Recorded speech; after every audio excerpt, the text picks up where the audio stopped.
it. All right, we are live. Hello, everyone. My name is Andy Hall. With me, as always, is Sam Slade, and our guest today is wellRED comedian Corey Ryan Forrester. How are you doing today, sir? Well, I'm good. What's up, Andy and Sam? How are y'all? We are doing well. For those of you who don't know, if that's even possible, who Corey is, I'm going to read a bit from his bio, from his site. Corey's love for comedy started when he was a toddler watching Carson and then Leno.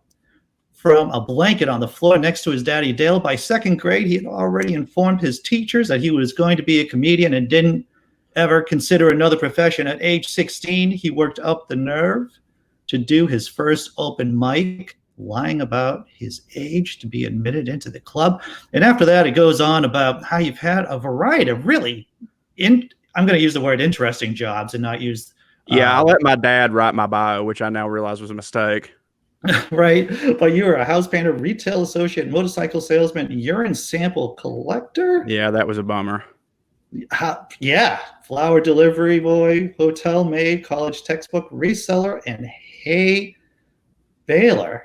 Yeah, that's just something everyone where I'm from has at one point spent their summers baling hay to make beer and barbecue money. So, nothing out of the normal there. I like the idea about beer and barbecue money. Yeah, man, you gotta have it. Right. So out of all the jobs that you had before becoming a comedy superstar that you are today, sir, what would be the shittiest job?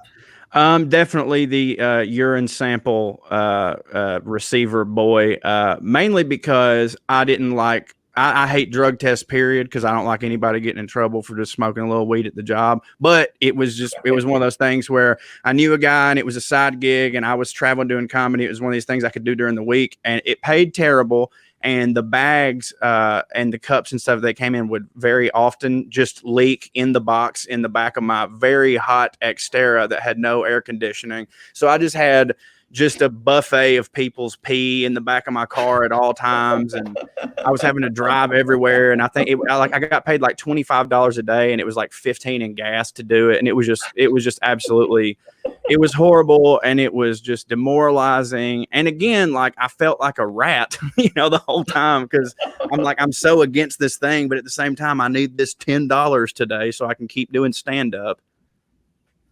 That's what I don't think people understand a lot of the time is the road that comedians have to take.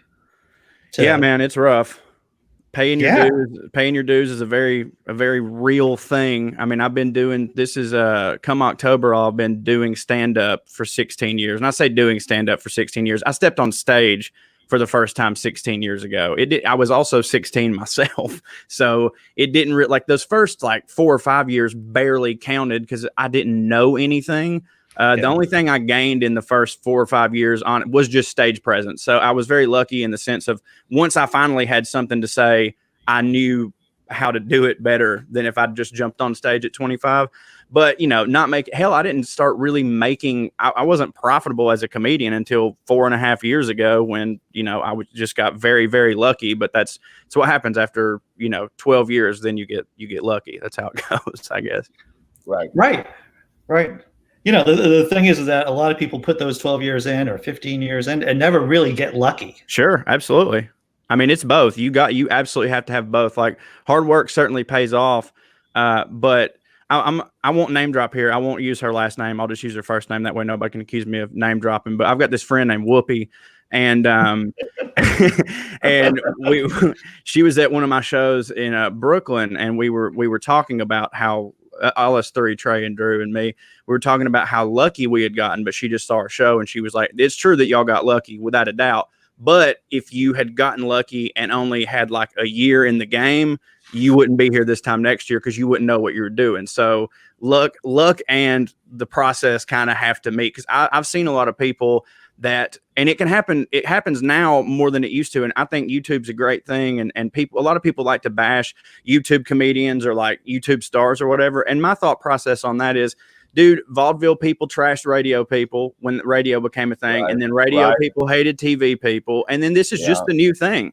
And just because you're not good at it doesn't mean that you should buck somebody for doing it. But my point is, nowadays, because anybody can put their stuff out, there's more garbage, but there's also someone that's going to get recognized that otherwise wouldn't have. And what happens now is like somebody will pop with a really awesome video that gets millions and millions of views, but like it was their first attempt at a thing and they don't know how to back it up. So we were just so fortunate that when things started popping for us, I had 12 years in the game, Trae and Drew had 9 years in the game, and we were like, okay, we still don't know what we're doing, but we know better than we would have if this had happened to us 5 or 6 years ago.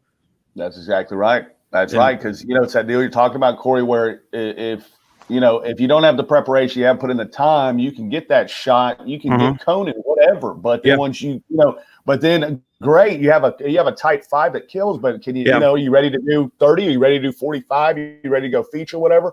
And that's, I think, where the rubber meets the road, right? I've seen that happen so many times. Back when I was the house MC at the Comedy Catch, dudes would come in, like they would be a finalist or something on Last Comic Standing, and they were great. Like they had a good feature set, but when they would get booked, they had to get booked as a headliner. They couldn't bring in someone who was top 5 on Last Comic Standing as a feature. They were going to be the headliner, but then you could see them realizing, oh shit, I don't have an hour. I have my really good 30 minutes, but America just saw that. So yeah, man, I mean, and that's unfortunate because like the thing is, what are they supposed to do? Not take the shot when they get it? Like if you get any opportunity, you got to go forward with it. It's just, my advice to anyone listening out there that's aspiring, before you get to, or going to get to a certain level, you better have the shit to back it up. And I'm saying that as if I do, but. Well, it must have helped a bit that you were with Trae and Drew too. So when you guys went out on the road, you went out as your clique pretty much. Yeah. Oh, absolutely. I mean, that's helped keep me sane on the road. Cause I mean, even though we're like brothers, I mean, we can squabble with the best of them, but like, I can't imagine this past 4.5 years. Cause our tours have been, now this year, obviously we ain't done shit. Sorry if I can't curse, but you can curse. We ain't done anything, not our faults. But before that, I mean, our tours we were on the road at least 42 weeks a year. And then when we weren't touring, we were in a writer's room together, or we were doing a podcast together, this, that, and the other.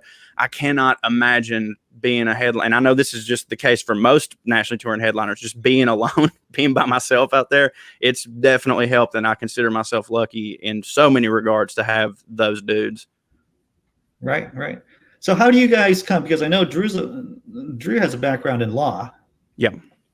You have been doing stand-up since you were 16 and actually a fan of the art way before that. Yeah.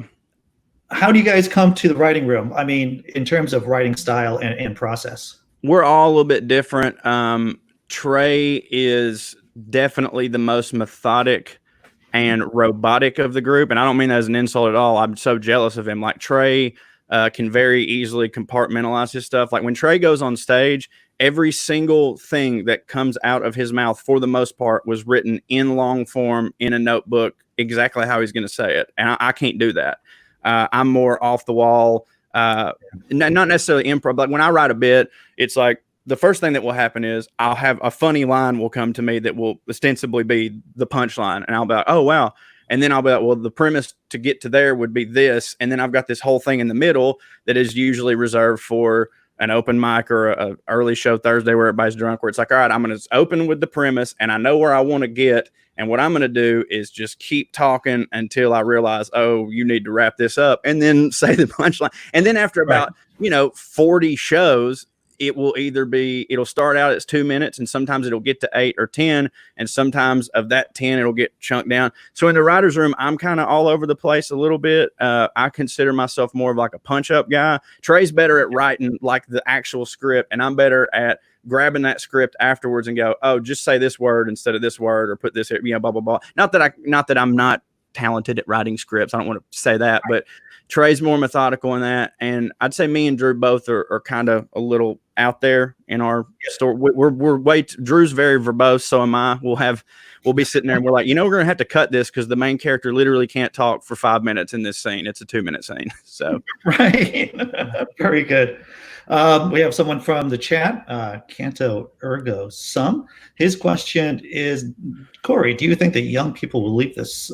People who are leaving the South will stop doing that as the society changes, assuming it's becoming more progressive? Yeah, I mean, I think so. I mean, I would like to think that would be the only reason that anyone would leave the South, because, I mean, the stereotype of people retiring and moving down South isn't there for no reason. It is a beautiful place to live. So if I had to imagine literally the only reason that you would want to leave the South is for a career, or because, man, it's just a little bit too backwards down here. And as far as the career goes, like places like Atlanta's becoming like, when people used to only talk about LA and New York and then Chicago for improv and stuff like that. But I hear Atlanta come up so much, at least as a transitional city. People are like, oh, I really want to move to New York. And I hear a lot of people that have a lot of knowledge be like, why don't you go to Atlanta first? That's a good stepping stone. And I think it's been that way for so long that now it's just starting to become a big player. And Tyler Perry's got a studio there, and Marvel's got their studio there. And I mean, it's becoming a great spot. And yeah, as things get more progressive, I think that maybe some people will stop leaving. And I also think that some people have had the revelation, I know that I have, over the past couple years specifically. It's like, hey, maybe the reason that stuff keeps being like this is because all the people who would fight to change it leave. And I'm not That's disparaging. exactly right, Corey. And I'm not disparaging anybody. Like, look, man, far be it from me to sit here and say, like, because I know I had a couple people I went to high school with that we later found out were gay, but I couldn't come out when we were in high school because I live in this little Civil War town.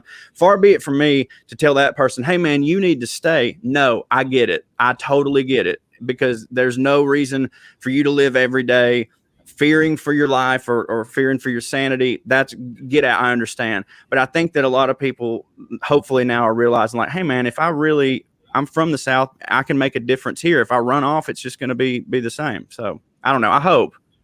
Yeah. It's funny. I saw you and the guys different tours, 2 different shows. You saw us at the Wilbur and Laugh Boston, right? Right. That is correct.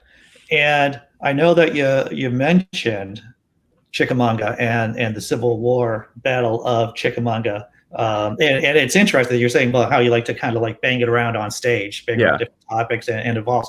And after watching your special, which is excellent, and I recommend that. What's the name of the special, Corey? The special is just Corey Ryan Forrester live at the Bijou. Very creative. I found that that's the hardest part ever of the creative process. Naming our book was insanely harder than writing our book. You know what I'm saying?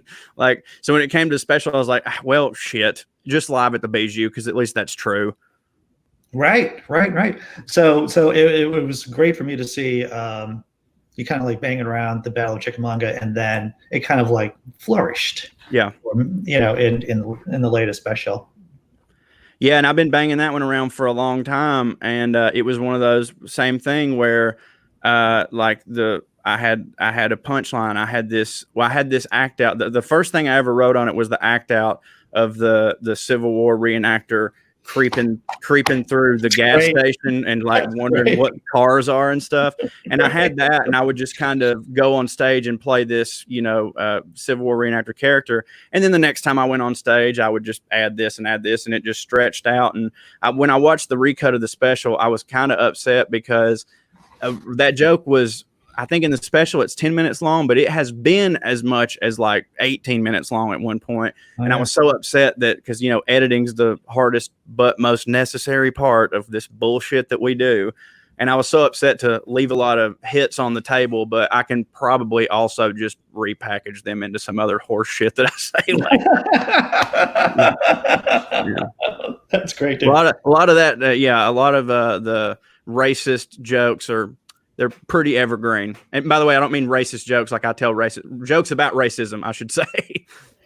I think, speaking as a white dude of a certain age, I have several funny stories about white people acting badly, racist stuff. doing crazy things, man. Just Yeah. saying, doing crazy things. Yeah, unfortunately, it's evergreen.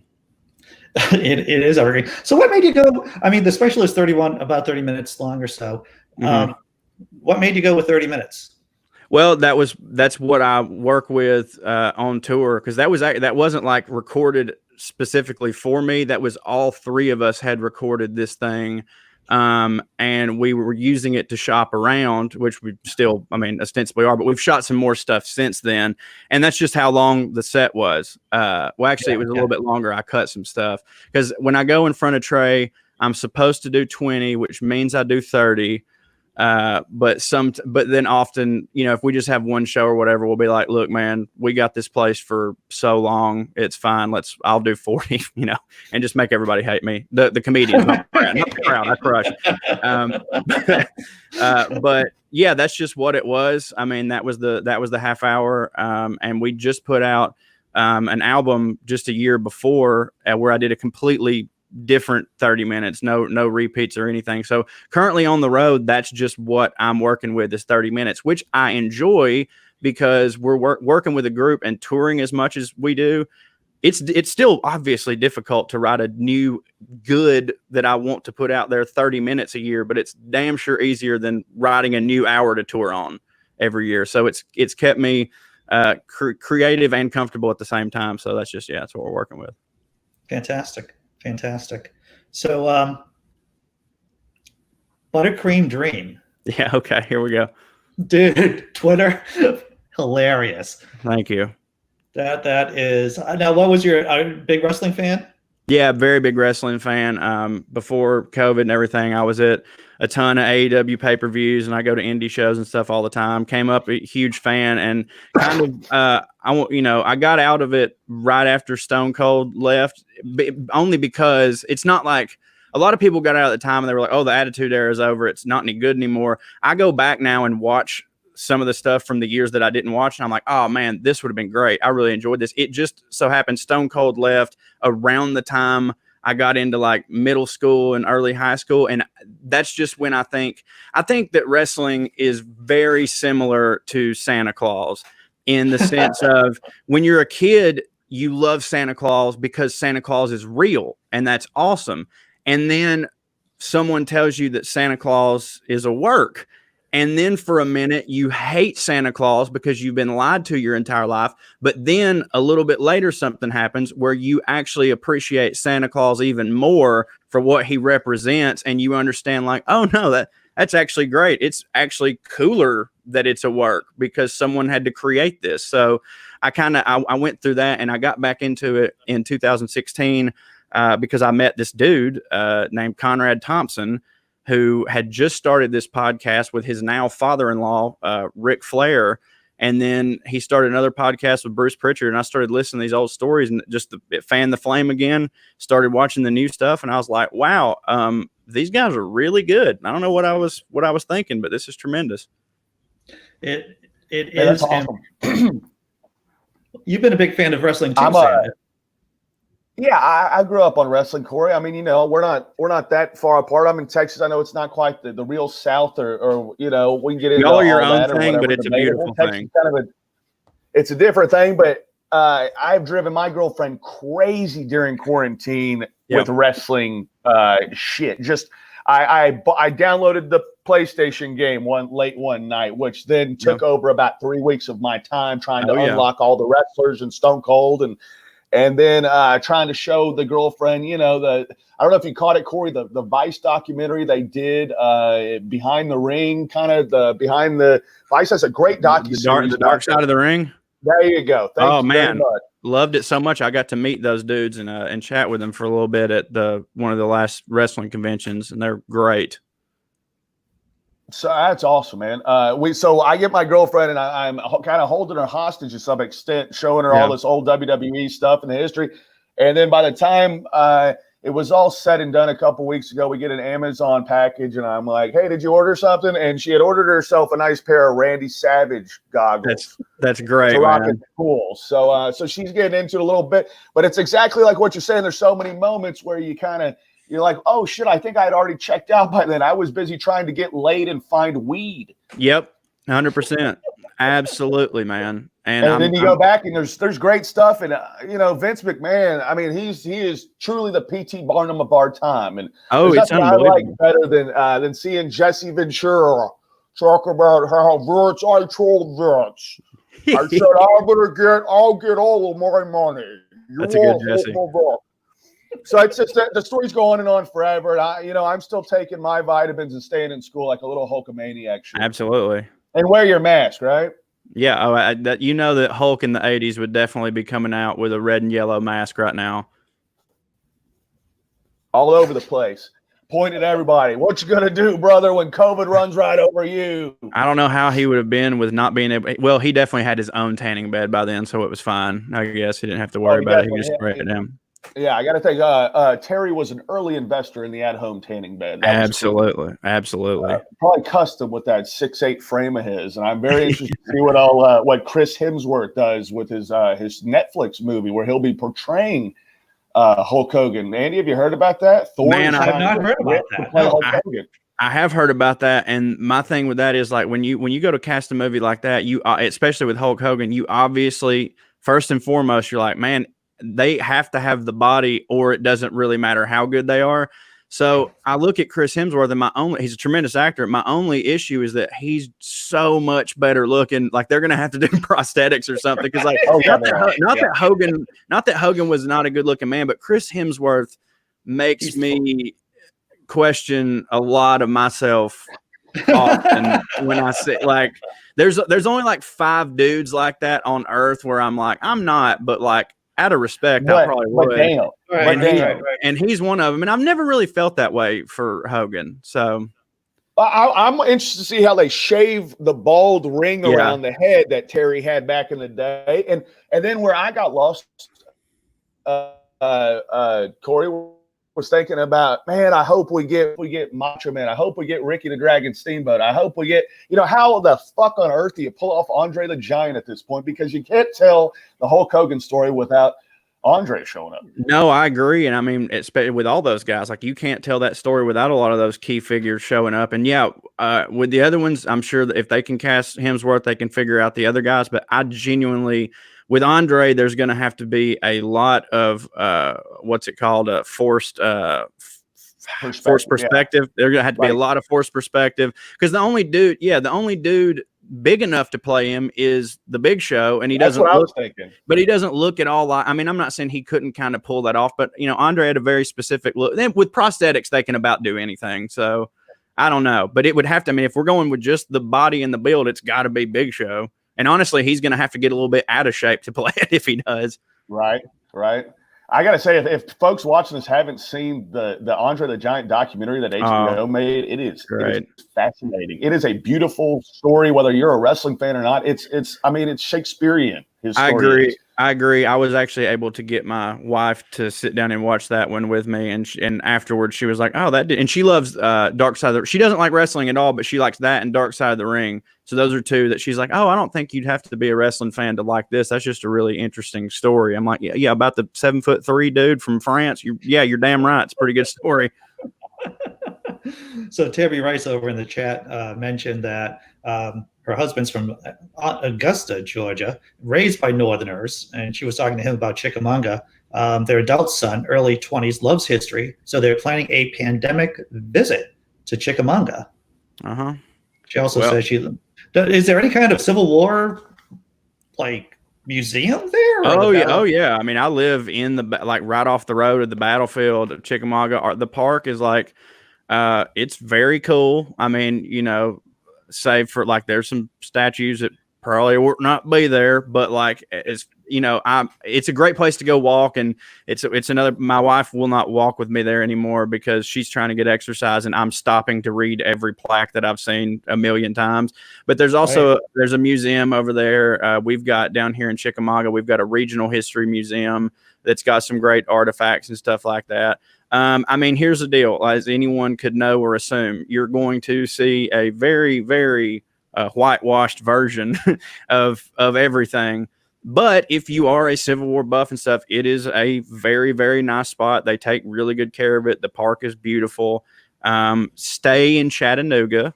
I would advise. They also have a battlefield up there. Is we have one hotel here, and I wouldn't wish it on my worst enemy. So maybe hook up an Airbnb situation or something before you come down. If you're going to be in the battlefield of Chickamauga, I would suggest hopping over to Choo Choo's Barbecue and having a fried bologna sandwich. But other than that, just have a good time, man. I am from That Massachusetts. sounds delicious. That sounds better than that mayo sandwich that Andy had for breakfast this morning. Yeah, what's up, dude? It was a horrible mistake. It was a horrible mistake, though. I will tell you that I do like a good fried bologna sandwich. Yeah, good stuff, man. Yeah, a nice fried bologna sandwich with mayo on it. Andy's colon wrote the governor this morning. The stay of execution was not stayed. There was a lot of executioning going on in my nether regions. Yeah, it was rough. It was a rough morning. Bad. Hey, Corey, I gotta ask you. I'm sorry, Andy. Go ahead. No, go ahead, man. Hey, Corey, I gotta ask you what's going on down there as far as this global crisis that we're facing. Are people acting as silly about it as they are here in, Austin, Texas? At one point recently in this country was considered a very highly educated, very ahead of the curve, very tech savvy industry. Yeah. And I don't know if you've caught any news coming out of Texas in the last few weeks, but I hate to brag, guys. But Austin's number one. We are number one in the nation right now with COVID cases. So take that, you fucking highfalutin reading motherfuckers that came down here. That kind of blows my mind, man, because so Austin is outside of the actual, and I say actual South. Texas is just its own thing.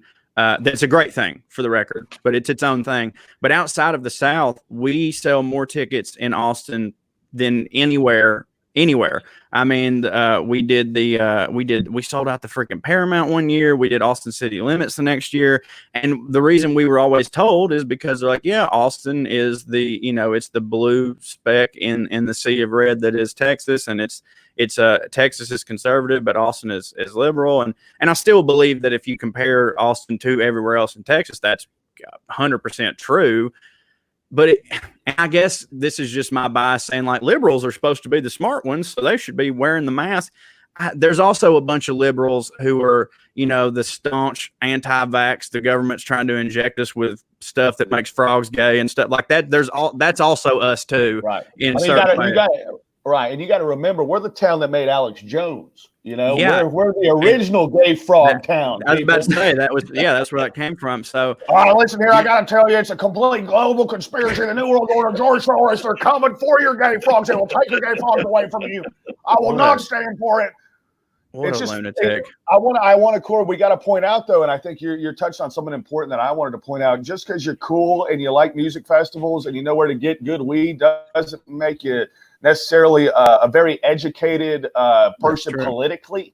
That's or when it comes to liberal conservative, because what I'm seeing in Austin is old right-wing people who are like, fucking bring it on COVID. And then you have the young ACL crowd, the young music festival crowd, who is indestructible, and it's got to be a conspiracy one way or another.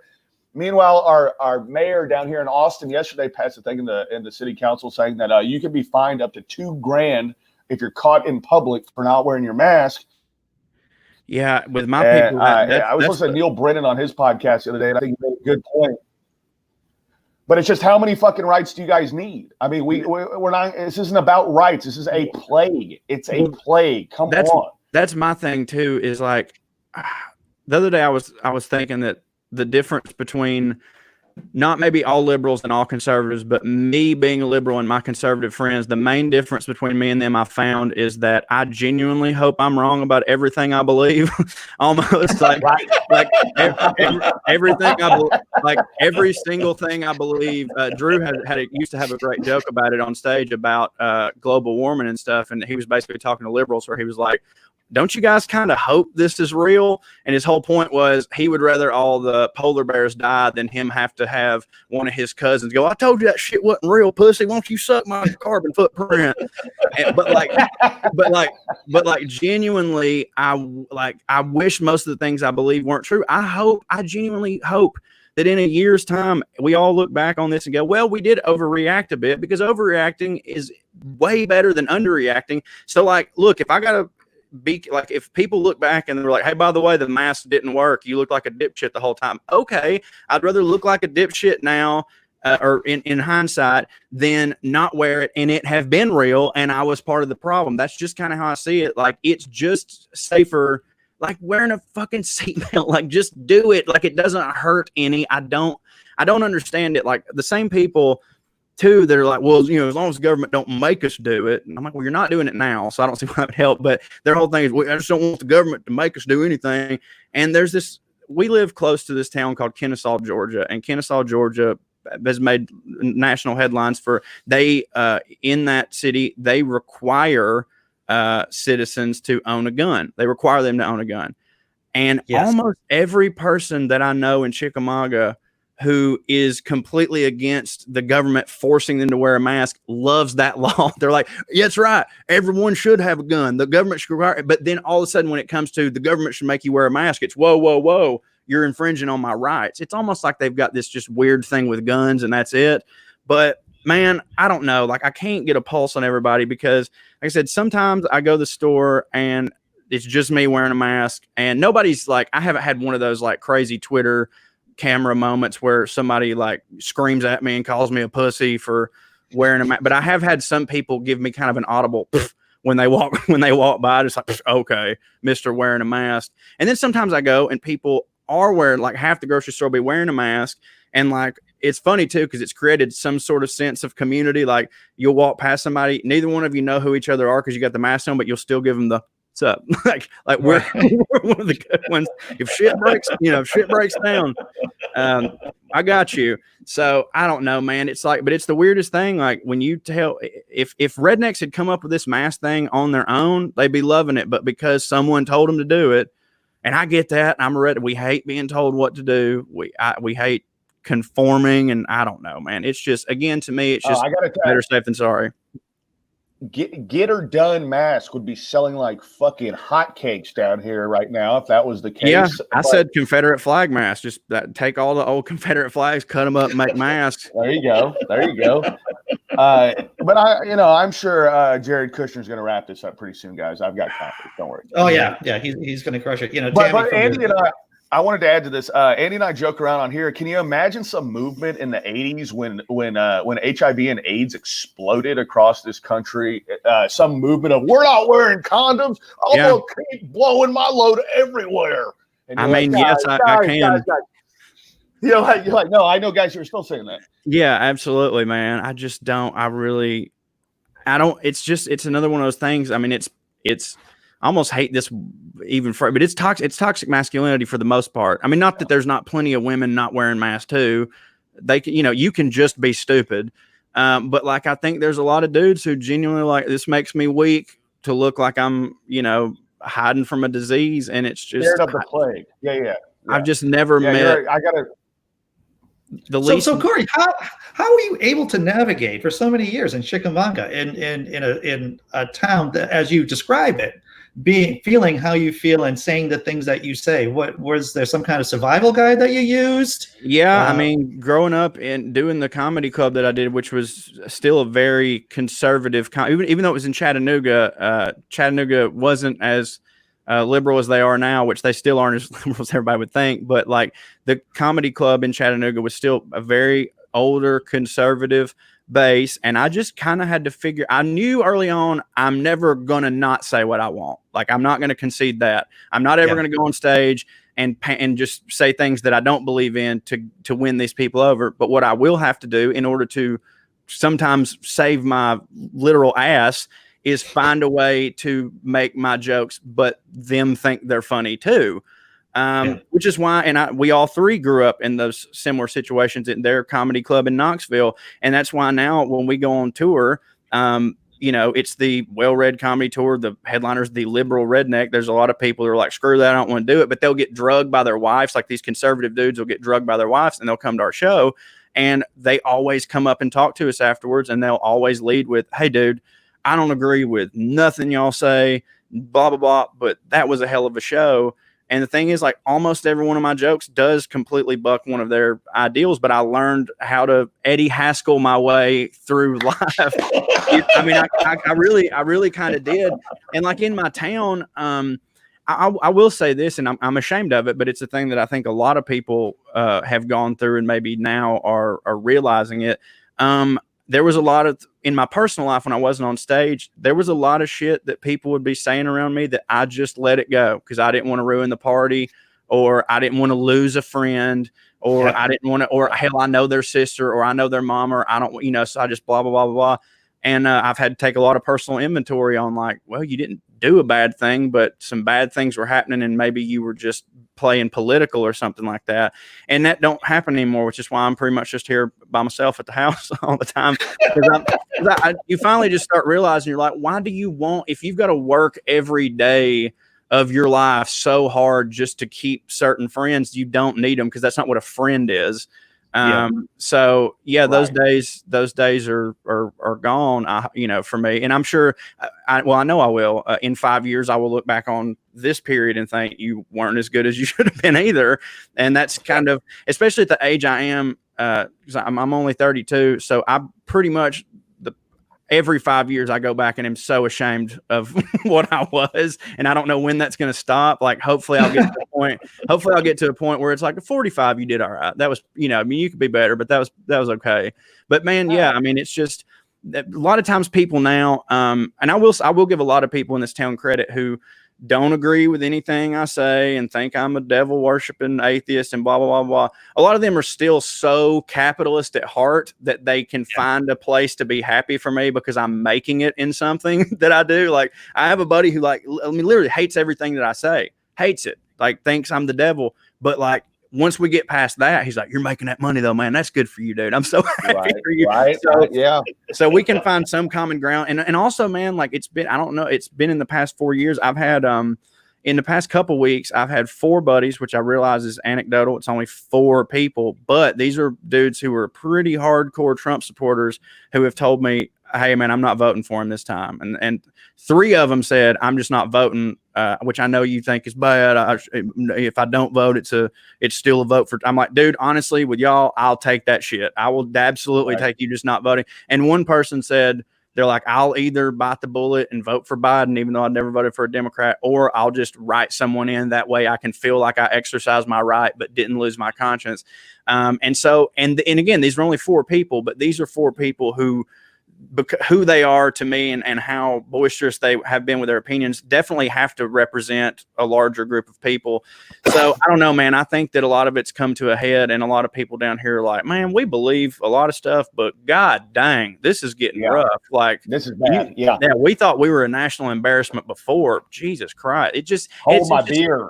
It's still, I mean, I know our whole book was about this, and half of our tour is about this, and the chip that we carry on our shoulder all the time is about this, but I'm still so sick of just the South being lumped in with this guy who is from Manhattan. I'm so sick of it. It's ridiculous to me. Here's who voted for Trump. Every rich white person, that's not true. There's a lot of rich, but you know what I'm saying? Like, it wasn't just us. It's just that we are funnier to put on TV, and that's objective. I know we are. And I thank God for that sometimes every day, but we just are funnier to put in front of a camera. Like, you never see CNN interviewing someone that they consider a level-headed, educated person on why they voted for Trump. It's always somebody that looks like me screaming in their yard without their shirt on because they know that's what sells tickets.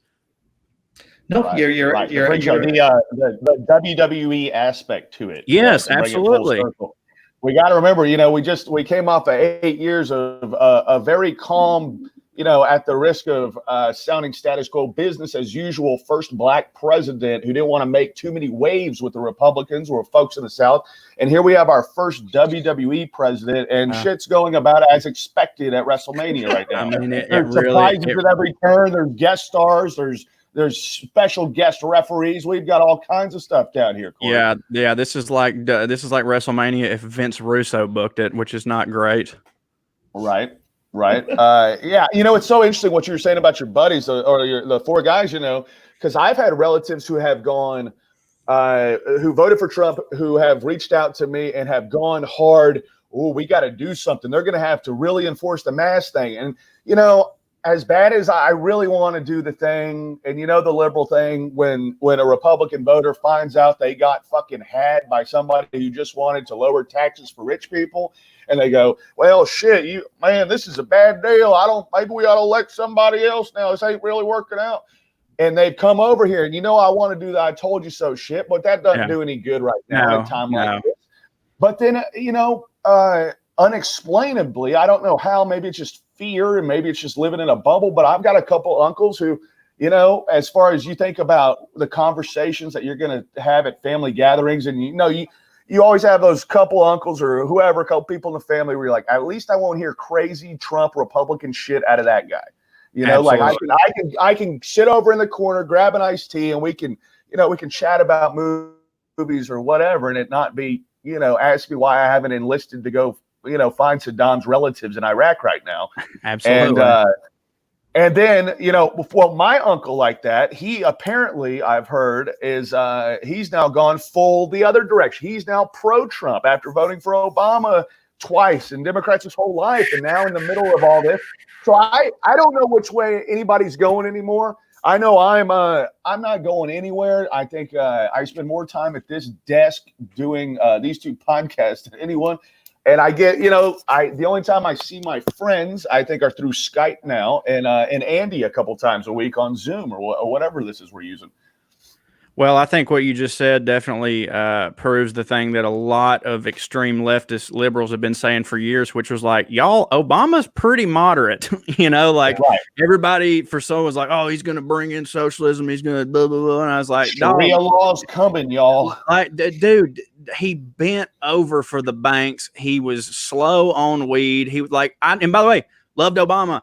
I'm just saying, because if someone could shift from Obama to Trump, then that proves right now that Obama was not this complete Marxist left of Lenin dude that you thought. Because if he was and you believed that, there's no way you're going to swing that pendulum so much. So, and how about this deal, Corey, where now, now the hard left, the Bernie folks, the folks who are still wearing the rubber bands on their braces while they're lecturing me about Bernie Sanders, those folks they're now, Biden's a secret racist now, or Biden was, Biden's not a real Democrat, all this shit going on.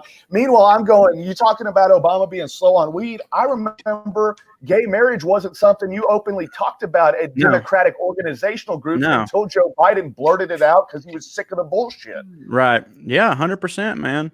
I mean, that's 100% true. And gay marriage was legalized in 2015, which I realized had to go through this, Supreme Court and all that stuff. But, Obama got elected in 2008. So it was a while. Like, he didn't come in running and gunning on that, which, now you in the Democratic Party, you have to.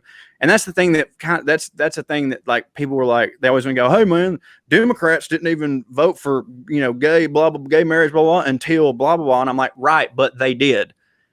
Don't give me the whole, like, what we used to do, because they love to do that. Well, the, Republicans are the party of Lincoln. No, you're not. Y'all have changed. And so have we. Like, Democrats are not the same as they were in 2008, and good, by the way. But Republicans aren't the same either, but they're trying to go back to 1963. So, like, that's the thing that bothers me. They're like, well, Obama didn't do this until then. Right, but then he did. Well, Hillary wasn't for gay marriage. Right, but now she is. That's all I care about. Everyone's made mistakes. Sure. Joe Biden did some shit with Anita Hill that wasn't good. I don't think his apology was that great, but I'm still voting for him because of Trump. Christ, I hate this fucking mess that we're in, man. I hate everything so bad. God, I know, man. I know. It's also discouraging, and it's also overwhelming every day. Yeah, and dude, and the thing is, we're three white dudes. That's why I can't even imagine. Right. Like, as frustrated as I am, I get to wake up and choose what to be frustrated at. I don't have it, like, decided for me when I was fucking born. Right. So, like, that's what I like. I'm like, God, y'all think I'm angry? Go talk to a black person. Go talk to a gay person. Go talk to a woman. I just want to say, I think let me just put this in. I think that's a great operational definition of white privilege right there, is that you get to wake up in the morning and decide what to be angry about. Yeah. If I chose today to log off of Twitter, most of my problems would be gone. 100%. Like I had somebody tell me the other day, one of my buddies who's also one of my buddies who said that he wasn't going to vote for Trump anymore. He also, like, in the same breath was like, I just don't really understand why anyone really cares. I mean, like, none of this stuff really affects me personally. So why? And I was like, buddy, I know it don't. You're a white dude that I'm going to play golf with right now. Like, I know it don't. It don't affect me either. Like, I have yet in my life to vote for myself, realistically. And I'm not trying to look like some goddamn hero. That's just the thing, is that when I look at like Trump or it was Trump and Hillary, did either one of those personally, just in my life, if I decided to live in the bubble that I could live in, would either one of those be negative? It really wouldn't have affected me too much. Maybe my career a little bit. My career inarguably better because of Trump, because I have something to riff on. But I think if Hillary was there, we might already be over the pandemic, so I could at least go have my career. So it's kind of so we can still do stand up. It's a double-edged sword. But either way, not really. Like, tax-wise, not really. But the thing is that it would have affected a lot of people from marginalized communities that I'm friends with, and so I'll just go vote for them. Like, that's just what I'm going to do. I don't know, man. Like, and again, like, it's so difficult. Like, me and one of my other buddies were talking the other day, and he was like, he calls himself new woke. That's his thing. He's like, man, you're old woke, but I'm new woke. Because he was talking about how he's like, man, I really, until I got to college and started meeting a lot of people, I didn't realize, he's like, I was never a bad guy, and he wasn't. He was never a racist guy. He goes, but I didn't realize just how much stuff that we grew up with is just like so false. Like, that can't be it, because we don't have any black people in this town, and we don't have yada, yada, yada. It's like so many people in here. It's like, back in the day, how would they have kind of known? And so I forgive a lot of like ignorance from the early 2000s and stuff like that. But now that there's information coming at you all the time. If a black person gets shot by a cop, you see it in 2 hours on Twitter. So there's no more of that. The whole like, oh, I didn't know. Yes, you do. Now you know. So again, like, don't vote for your goddamn self unless you're someone that it affects, I guess. But it just, I don't know, man. It's so infuriating. Well, hey, I'm going to interject and say this. It is. It's all extremely infuriating. It's extremely infuriating at this point on both sides, almost.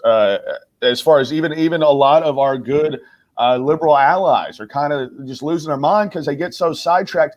And I worked for Julian Castro in the primary. I've spent a lot of time on political campaigns over the years.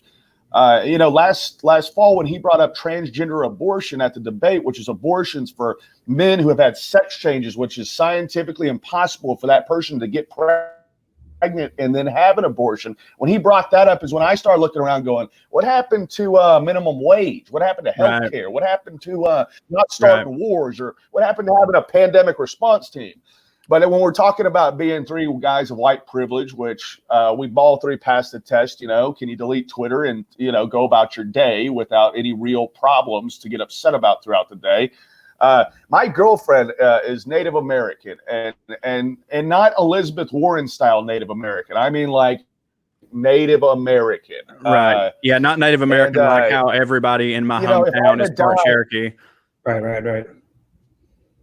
Right. Yeah. Same thing with my cousins. But the amount of times around this house that I get the go fuck yourself Sam Slade eyes for saying something dumb from white privilege, if I had a dime, I'd be sending the stimulus checks out myself. Yeah, man. I know, dude. Rightfully so. I mean, I didn't realize how in the bubble I was until I think one night early on when we started dating, I brought up, we were talking about, what is it, like the old joke, like the eighth wonder of the world was the Astrodome at one point. Remember, Andy, like when it, like AstroTurf and all that was such a big deal. So I think I made some joke like Mount Rushmore is the ninth wonder of the world. Boy, I got sat down and got a fucking talking to on that one. And I had no idea. And I was like, what do you mean it was built on tribal land that I didn't steal it? What the fuck's going on? Yeah, man. I know, dude. It's it's a journey. You never stop learning. But You never do. You never do.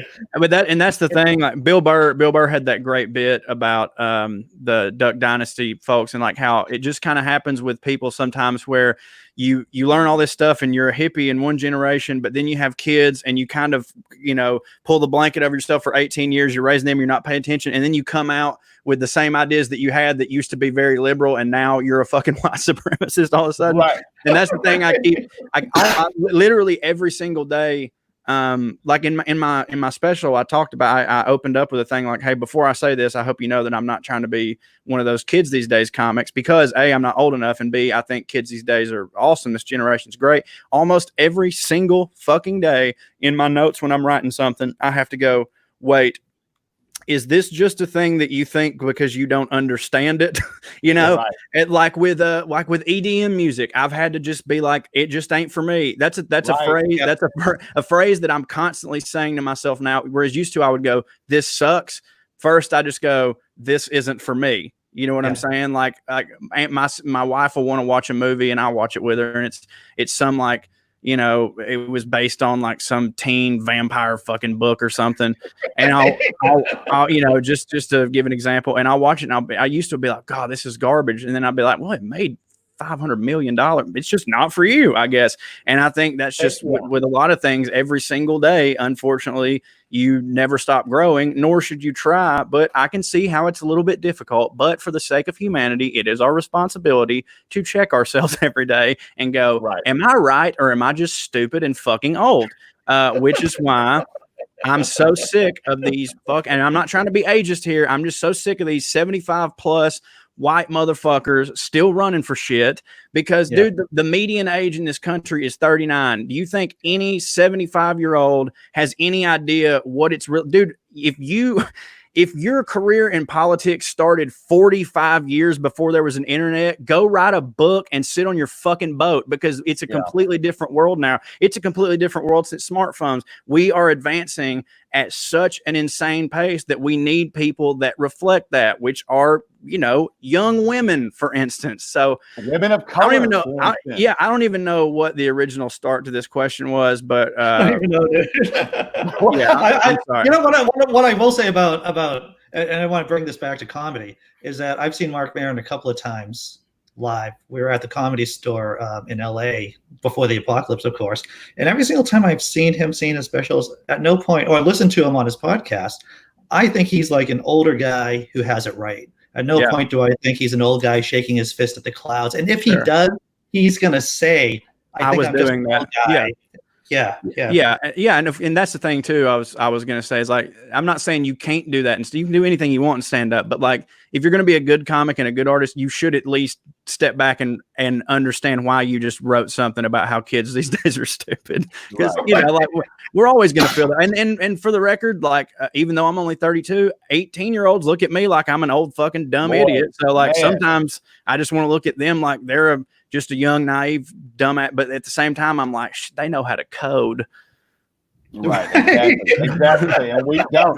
I have to, Corey, I have to point out before, because I know we're getting into close to the end of the hour, but I got to point out that, when you and I are with the women that we're with and we start shitting on the teenage vampire stuff, it doesn't take very long before they turn to us and go, were you the one walking in here yesterday talking about Stone Cold Steve Austin and his impact he's had on American society? Yep, that's been a huge hit the bricks. That's honestly been a huge turnaround in my whole daily, maybe this just isn't for you process, because when I got back into wrestling, like almost no group of fans from any other thing gets as much shit as wrestling fans. And I get it in a way, but like I will, dude, I love it. I'm the most wish a motherfucker would when it comes to someone. I want somebody to tell me wrestling's stupid so that I can get up on my soapbox or on my rock, or whatever, and just give my Golgotha speech. And I can defend it. Yeah. But at the same time, I'm like, because you like it, Right. It's not for everyone. Corey, I'm the same way you are. I'm like, if you've got 15 minutes, I can explain to you how Hulk Hogan's responsible for the end of the Cold War. Yeah, I'm already with you, dude. But yeah, man. Andy, he beat the Iron Sheik. It was a very good match. Okay. Do you follow the Sheik on Twitter? He's hilarious. Oh Man. God, He's Jesus hilarious. Christ! It's my favorite Twitter follow. He's amazing. have He's to amazing. follow him. I think we need to send him to the whatever they do with this Republican convention they're trying to have in Jacksonville. We just need to see the Sheik down there with that. He'll suplex the shit Buy out a of plane him. ticket and just get down there. Yeah. Well, the good news about these old people is I think we're culling the herd quite a bit down here. Yeah. No, I mean, it's unfortunate to say, but they say that progress happens one funeral at a time. I mean, that's grim, but it's just true. Like I don't know, man. Like that is something you put on a T-shirt. That's what you can put that on. And look, I mean, I know I'm going to get a lot of shit for that, and I'm not at all trying to be ageist. It's just that I think that leaders should reflect. If the leader is not willing to learn about how the world works today, let me say that, because obviously somebody like Bernie or Biden or whatever, or Trump, they all have the capability to sit down and go, okay, the world is different. Let me, at bare minimum, surround myself with people who get that. Even if I don't get that, let me surround myself with people who get that. But it's just, I don't know, man. I think you just get, and look, when I get old, I may be looking back on this going, boy, that kid didn't know shit. I just think you get old and set your ways, and it's fucking hard to change. I get it. It is hard. It is hard to change, and that's why I think being in entertainment, or it really helps you stay plugged in. And to tell you the truth, whenever you do have kids, Corey, I don't want to even bring up that because you might go through some kind of trauma, stress, or whatever response there. But the thing is with my kids is that they helped me stay connected with youth culture. I have an 18-year-old and 15-year-old, and they have helped me a lot and shepherded me. So now I know way more about anime and manga than I thought I would ever know. Yeah, no, you're right. I mean, being in the entertainment business, definitely, like, by the nature of it, even though I don't do rip from the headlines jokes or anything like that, you still want to stay current. You still want to know what's going on. You want to know what an audience wants to hear, and usually it's current stuff, or at least reflecting the tone. And I mean, yeah, it's definitely helped me. It also gives me a lot of headaches, but I think that in entertainment, if you're not growing or moving forward, you're done for the most part. I mean, not many dudes selling. I'm no Lorne Michaels, but Corey, I think what you're trying to say is maybe we skip the Dukakis jokes from here on out. Yeah. Look, potato isn't spelled with a fucking E. We get it, all that. But man, you got to, you don't see a lot of dudes, save for Seinfeld, who even Seinfeld, did throw away his act 10 years ago and is working on you. You don't see a lot of dudes being able to tour and sell out with an act they wrote 40 years ago, because comedy ages like bread. It just does. Like, go back and look. Like, there's very few comedies that truly hold up. Top of my head, anything Carl Reiner and Mel Brooks ever did do, and Dumb and Dumber. Those are like my big examples, because most of the time it's just you write for the age, and then within, it's like when you I used to buy and resell the college textbooks, and doctors and nurses and stuff would get the most pissed, and I understand, because you can't resell medical books, because they say by the time you graduate, the world's moved so far past that you got to go learn some more shit, because that's already out of date. So, like I'm saying, being a doctor and being a comedian are the exact same. Is what I would like to say. I think that's a great takeaway. Thank you. Yeah, I think that's great. So we're heading towards the end of our time. Corey, was there a question you wanted us to ask you, or was there a topic you wanted to talk about? Oh no, you covered it all, man. Wrestling and politics. That's all I'm about. That's fantastic, dude. That's where all can we people do down here, Andy. That's all we do right now down here. Yeah. Where can people find your comedy special? Where can people buy it? Okay, so it is because the weird times we're living in. I just did it through myself. So you can just go follow me on Twitter at Corey R. Forrester, or if you don't want to type in stuff like that, just go to Google and type in Corey Ryan Forrester. And on there, my pinned tweet is a way to buy it through PayPal, and I'll just send you a link and you can download it and all that good stuff. It's Corey Forrester live at the Bijou. I'm so glad that I released it on my own because, I mean, frankly, I made more money, honestly. So yeah. And, you know, and if you don't want it, and by the way, it's pay whatever you want. If you can't afford it, you can give $1, you can give $5, whatever you want. And if you can't afford $1, send me an email. I'll send you the damn link anyways. I don't care. I want everybody to be able to enjoy something because I know you've already watched The Office 19 times in a row. So this is something new that you can have. But other than that, just follow me on Twitter, and you can follow me on Facebook too. But I will be honest with you, I only go post stuff on Facebook because my manager will get mad if I don't. I hate it. I copy and paste whatever I put on Twitter and just go put it on Facebook. So you can follow me on there, but like, I don't give a fuck about it. So go follow me on Twitter and check out all my botched egg pictures on Instagram at Corey Forrester as well. But other than that, man, CoreyRyanForrester.com. Check me out. Well, thanks for coming on the show, man. Thank you for having me. Anytime. Had a blast. Thank you. All right. Well, thanks for everyone in the chat. Thanks for watching. Come back next week and we'll have someone else to talk to. Someone probably not as awesome or maybe just as awesome as Corey. We're going to find out. Well, shit. Fuck that.